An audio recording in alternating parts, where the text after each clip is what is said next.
अब ओरिजिनल या traditional rule क्या कह रहा है? वो ये कह रहा है कि आई और वी के साथ ना हमेशा शेल लगाना जब भविष्य दिखाना हो। पता होगी ये बात।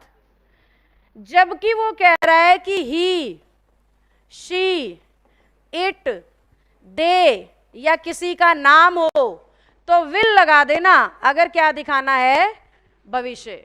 फ्यूचर का मतलब अनसर्टेन होता है, अनिश्चित। जो चीज निश्चित नहीं है ना उसी को नाम दिया गया है भविष्य का। फ्यूचर उसी को कहते हैं जहां पे किसी भी चीज की सर्टेनिटी नहीं है, निश्चितता नहीं है। तो रूल इसका अपोजिट बनाया गया है, ऊपर की तरफ लिख रही हूं।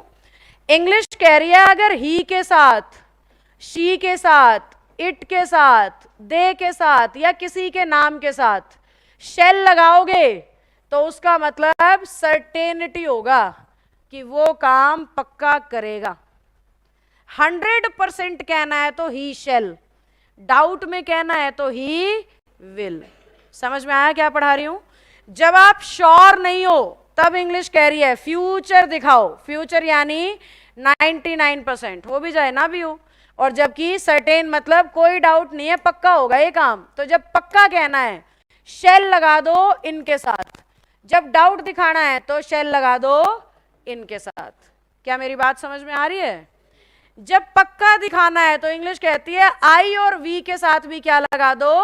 विल। उसका मतलब होगा कि वो काम भविष्य नहीं 100% है।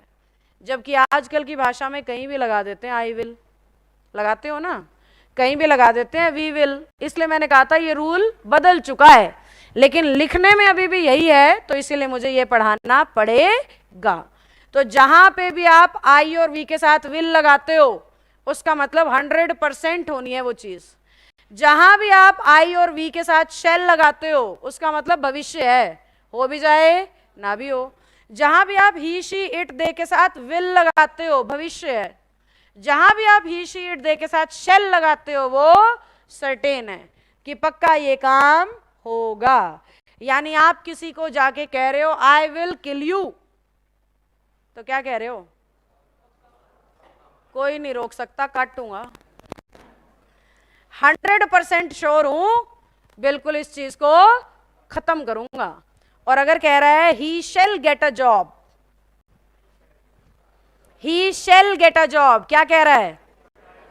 पक्का लगेगा, वो निश्चित है उसको ये नौकरी मिलेगी। और अगर वो कहे he will get this job तो वो डाउट में है, क्या पता किसी और को भी मिल जाए, वो सर्टेन नहीं है। तो जब अनसर्टेन होना हो तब आपने पुराना रूल इस्तेमाल करना है, जब सर्टेन होना हो तब आपने ऊपर वाला रूल इस्तेमाल करना है।